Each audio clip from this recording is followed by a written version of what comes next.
నమస్కారం. మన Tirupati press club channel 1 తెలుగుకి స్వాగతం. తిరుపతి అర్బన్ మండలం వేమన విజ్ఞాన కేంద్రంలో రక్తదాన శిబిరం ఏర్పాటు చేశారు. ఈ కార్యక్రమంలో 60 మందికి పైగా రక్తదానం చేశారు. ఈ కార్యక్రమంలో సిపిఎం నాయకులు కూడా పాల్గొన్నారు. అదేవిధంగా మన సిఐటియు ఆంధ్రప్రదేశ్ రాష్ట్ర కార్యదర్శి కందారపు మురళి గారు మనతో మాట్లాడుతూ, నూతన ప్రభుత్వం అధికారంలోకి వచ్చింది. చంద్రబాబు నాయుడు గారు నూతన ముఖ్యమంత్రిగా పదవి బాధ్యతలు చేపట్టారు. పవన్ కళ్యాణ్ గారు డిప్యూటీ సీఎంగా ఆయన పదవి బాధ్యతలు చేపట్టారు.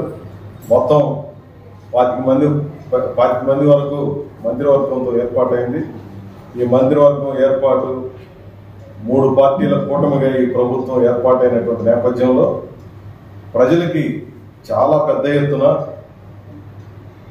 ఆకాంక్షలు ఈ రాష్ట్రం పట్ల కలిగి ఉన్నారు. ఆ ఆకాంక్షలు నెరవేర్చడానికి ఈ ప్రభుత్వం ముందుకొచ్చి వ్యవహరించాలని చెప్పి సిపిఎం పార్టీ తరఫున నేను విజ్ఞప్తి చేస్తున్నాను. దురదృష్టకరమైన పరిణామం ఏమంటే, గత 5 సంవత్సరాల కాలంలో ప్రజా సమస్యల పరిష్కారంలోనూ, కార్మిక వర్గం ఎదుర్కొంటున్నటువంటి సమస్యల పరిష్కారంలోనూ, రైతాంగం ఎదుర్కొంటున్నటువంటి సమస్యల పరిష్కారంలోనూ, ఉపాధి సమస్యల పరిష్కారం చేయడంలోనూ, ఇట్లా చెప్పుకుంటూ పోతే అనేకం మనం చెప్పొచ్చు. వీటన్నిటి పరిష్కారంలో గత ప్రభుత్వం తీవ్రమైనటువంటి వైఫల్యం ప్రదర్శించింది. వైఫల్యం ప్రదర్శించడమే కాదు, ప్రశ్నించిన వారిని ఏమాత్రం లక్ష్య పెట్టకుండా, వారు చెప్పే విషయాలు వినకుండా, కనీసమైనటువంటి ఇంగితం కూడా ప్రదర్శించకుండా అరెస్టు చేయడము, అకారణంగా పోలీస్ స్టేషన్లో కూర్చోబెట్టడము, అకారణంగా ఇబ్బందులు పాలు చేయడం అనేది ఒక నిరంతర కార్యక్రమంగా ఈ 5 ఏళ్ల పాటు జరిగింది. మాలాంటి వాళ్ళకైతే కనీసం కార్మికుల పక్షానో, ప్రజల పక్షానో, ఉద్యోగుల పక్షానో, రైతాంగం పక్షానో మాట్లాడడానికి మేము ప్రయత్నం చేసిన ప్రతిసారి ఒక కేసును పెట్టించుకోవడం, కోర్టుల చుట్టూ తిరగడం అనేది ఒక నిత్య కార్యక్రమంగా మారిపోయినటువంటి నేపథ్యంలో ఈ ప్రభుత్వం కనీసం ప్రజాస్వామ్య ప్రక్రియకి ఆటంకం కలిగించకుండా సమస్యలు చెప్పుకునేదానికి ఒక వేదికలు ఏర్పాటు చేయాలి. అది మండల స్థాయి నుంచి రాష్ట్ర స్థాయి దాకా ప్రతిపక్షాలు కానీ, ప్రజా సంఘాలు కానీ, లేదా కార్మిక సంఘాలు కానీ, ఉపాధ్యాయ సంఘాలు అనేకం ఉన్నాయి. వీళ్ళు చెప్పే మాటల్ని కనీసం కన్సిడరేషన్లో తీసుకొని వినేటువంటి లక్షణాలైనా ఈ ప్రభుత్వం కలిగి ఉండాలని మొట్టమొదట మేము అప్పీల్ చేస్తున్నాం. కనీసం సమస్యలు వినడం కూడా చేయకపోతే గత ప్రభుత్వం చేసినటువంటి పెద్ద తప్పిదం అదే. సమస్యల్ని వినే లక్షణం కూడా లేకుండా అకారణంగా వ్యవహరించింది. ఆ పరిస్థితి ఈ ప్రభుత్వం ఉండాల్సిన అవసరం లేదనేది మేము ప్రత్యేకంగా విజ్ఞప్తి చేస్తున్నాం. టీటీడీ లాంటి ఒక ధార్మిక సంస్థ వేల కోట్ల రూపాయల బడ్జెట్తో ఒక మినీ గవర్నమెంట్ లాగా నడిచేటువంటి టీటీడీలో పర్మనెంట్ ఉద్యోగులు తీవ్రమైన సమస్యలు ఎదుర్కొంటున్నారు, కాంట్రాక్ట్ కార్మికులు తీవ్రమైన ఇబ్బందులు ఎదుర్కొంటున్నారు, భక్తులు ఇబ్బందులు ఎదుర్కొంటున్నారు. అదే మాదిరి తిరుమలలో నివాసం ఉంటున్నటువంటి స్థానికులు చాలా తీవ్రమైన ఇబ్బందులు ఎదుర్కొంటున్నారు. ఈ ఇబ్బందులన్నింటినీ పరిగణలో పెట్టుకొని చర్చించిన దాఖలా ఇప్పటిదాకా లేదు. పవిత్రతకు సంబంధించి అనేక అంశాలు చాలా పెద్ద ఎత్తున చర్చలో ఉన్నాయి. ఇవన్నీ ఒక ఎత్తు అయితే, ఆఖరికి తిరుమల కొండ మీద అన్నదానం అనేది చాలా గొప్ప కార్యక్రమంగా ఉంటుంది. కాటేజీలు చాలా బాగా ఉంటాయి. పరిశుభ్రతకి తార్కాణంగా తిరుమల మనం చూడవచ్చు అని చెప్పి స్వచ్ఛ భారత్ అవార్డులు కూడా తీసుకున్నటువంటి చోట ఈరోజు అన్నదానంలో పెడుతున్నటువంటి ఆహారం నాణ్యత లేకుండా చాలా అన్యాయంగా ఉందని చెప్పే ఫిర్యాదులు ఈ కాలంలో పెరిగాయి. అదే మాదిరి తిరుమల కొండ మీద భక్తుల సౌకర్యాల కంటే కూడా విఐపీలకు మర్యాదలు ఎక్కువైపోయినాయి, వాళ్ళ కోసం మనుషులుగా అన్నట్టుగా తయారైపోయింది అన్నటువంటి తీవ్రమైన విమర్శన ఈ కాలంలో ఈ ప్రభుత్వం, గత ప్రభుత్వం మూటగట్టుకున్నది. కాబట్టి సాధారణ ప్రజలకి పరిష్కారం చేయడం కోసం ప్రయత్నం చేయాలి. అదే మాదిరి కార్మికులు ఎదుర్కొంటున్నటువంటి సమస్యలు, ఉదాహరణకి ఫారెస్ట్ కార్మికులు 58 నెలల పాటు ముఖ్యమంత్రి జగన్మోహన్ రెడ్డి అధికారంలో ఉంటే 38 నెలల పాటు కంటిన్యూగా నిరాహార దీక్షలు చేసిన దౌర్భాగ్యకర పరిస్థితి గత ప్రభుత్వ హయాంలో జరిగింది.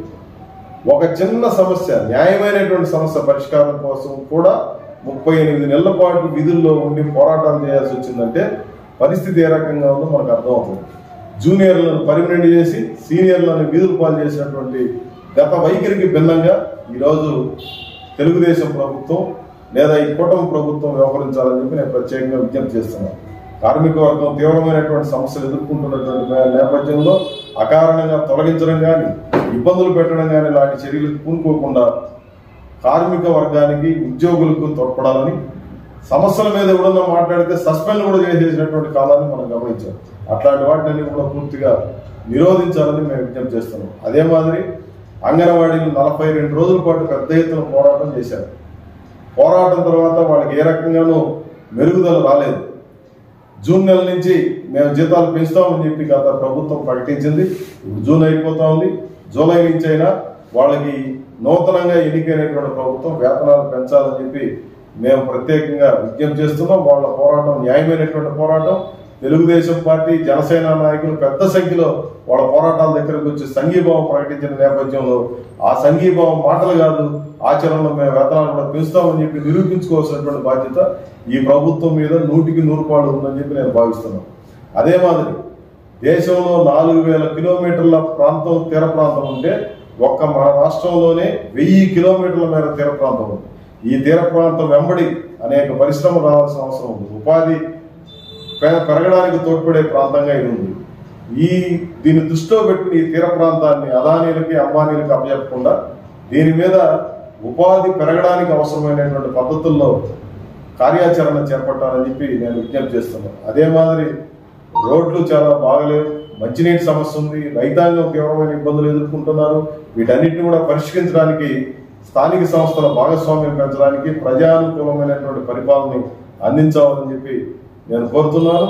అదే మాదిరి ఇతర సమస్యలన్నీ అసెంబ్లీలు అంటే బూతులు తిప్పుకోవడానికి, కొట్టుకోవడానికి, ఒకరి మీద ఒకరి క్యారెక్టర్ అసాసినేట్ చేసుకోవడానికి కాకుండా ప్రజా సమస్యల పరిష్కారానికి ఒక వేదికల్లాగా ఈ పార్లమెంట్లు, శాసనసభలు ఇట్లాంటివన్నీ కావాలని గతం నుంచి మేము చెప్తున్నాం.